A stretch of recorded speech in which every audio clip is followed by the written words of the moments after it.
For nearly 20 years, Grace House has been providing clothing, groceries, and other necessities for those in need in the St. Joseph community. Tonight's guest on Community Conversations with Charles Christian is Ruth Costello, the founder and director of Grace House. Charles. Thank you, Morgan. Thank you, Ruth, for being with us today. My pleasure. Well, thank you very much. And you've been doing this, actually your 18th anniversary is coming up doing this, in October. Wow. And talk to us about that journey. I know you started out kind of in the corporate world, and just talk briefly about that journey. What changed to get you from corporate world to this nonprofit that serves hundreds of families every week? Well, it should have been an easy journey when I was 30, but we never know what God has planned for us. Moving from California, I had not seen poverty right in front of me. We lived in Orange County and the beach and stuff. Sure. And when we moved here, I would notice in the winter there'd be kids without gloves and hats and toys and stuff, and it didn't make sense to me sometimes. So I would buy these things and take them down. And I got very acquainted with the South End, and that's where I opened up my first store. And it was like, okay, God, I'm going to try this for a while. Let's see how it works. And the first day we had 52 people. Wow. And 3 people that walked in and said they wanted to volunteer. And I was like, okay, maybe this is not just an idea, maybe it's reality. Wow. And so this store, or this vision, became a store where people can go in and shop and do for free, basically. For free. Everything is for a smile. Oh, wow. And how does that process work? How do people go from being in need to going through the store, basically? We are really thrilled to have anyone that walks through our door. We consider them in need. Okay. And they know it's free. It's set up like a store from infant to 4X, and then a household area and a food area. And we change the amount they can have all the time because it depends what we have availability on, sizes and different things. Sure. So they just come in, we register them in, they're in our books. We update, we don't ask for socials or big old how much do you make or whatever. Right. We just ask for name, address, and want to know where they're working. Sure. About 60% of our people are working. Okay. We see the elderly, the disabled, the homeless, a lot of single parent families. Sure. And in the last month, we've seen over 900 people in February alone. Oh, my goodness. And the month isn't over. Oh, so it's quite crazy in the winter. Well, I'm sure then the change of, or the changes going on economically and all that have certainly been a part of that process, right? I thought COVID would slow us down, but COVID didn't slow us down. We've seen more people during COVID, so we went to a mask program where we all wore masks. But the main idea was if they need us, we're going to be there. Sure. And we thank God every day for the prayers of people and people that donate and bring stuff in. We try to hit every sale in town. Right, right. And we make it happen. Well, how does that donation process work? I'm sure other nonprofits, churches and places like that, but also you also sort of can evaluate the needs and have funding to do that as well, right? We know what's needed and we ask for it either on Facebook or shows like this.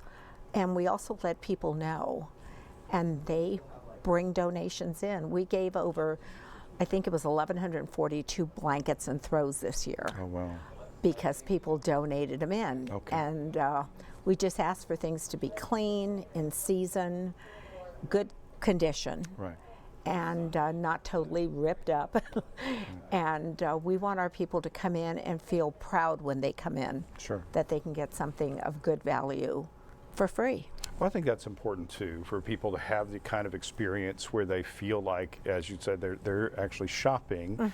They're doing something that they would do in other settings in a way that doesn't make them feel too self-conscious. Right. How does that work for you? We try to enforce that because it's very important that the children, especially a teenager, when he comes in, he's a little nervous. Sure. He's reluctant. She's giving it for free and the mom says, you don't have to pay. And he goes, well, I'm embarrassed or whatever. Right. We want him to feel at ease. So he has his own rack to go through. Right.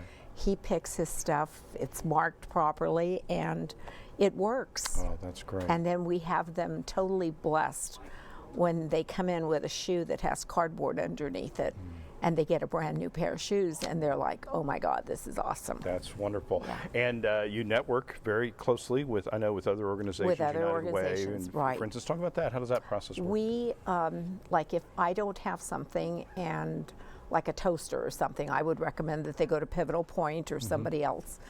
Pregnancy Resource Center when I get a new mom that needs advice and counseling.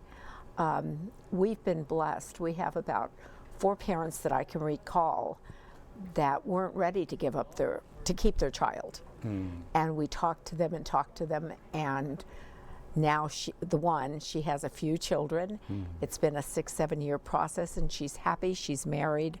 So we try to encourage people to follow God's plan for their life as best as they can. So we offer Bibles and tracts and literature and stuff to help them. So you're able to interact with people on a more personal level because of that initial connection.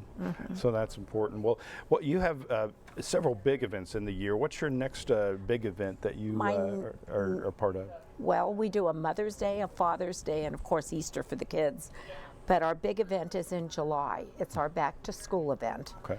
And we give a child 2 outfits, new toothbrush, new backpack, new toothpaste, new underwear, new socks, and pair of shoes. Okay.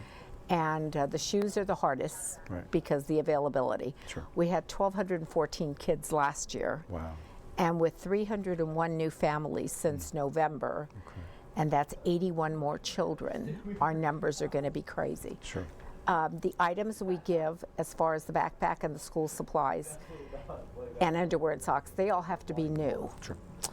The clothing can be used, so if you have gentle clothing that are barely worn, we'd love to have them. We do kindergarten through college. Oh, wow. So it's the whole gamut. The whole gamut, School yes. clothes. That's great.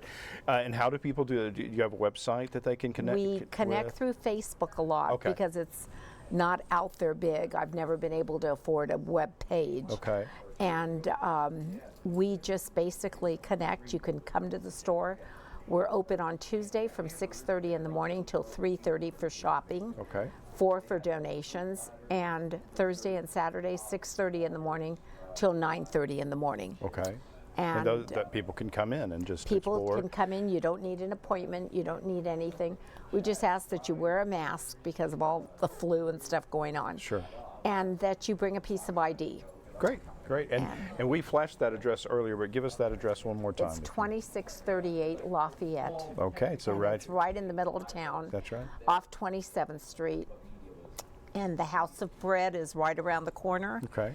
And it's behind St. Francis Church. Great. So Well, Ruth great. Costello with Grace House, we do appreciate your time and what you do for the community, and we are thankful. And if others that will get in touch with you, I'm sure we'll find the kind of blessing that you found in this It is. adventure. Giving is unbelievable. Yeah, there you go. The reward is great. Very good. Well, thank you, and thank you for watching Community Conversation tonight.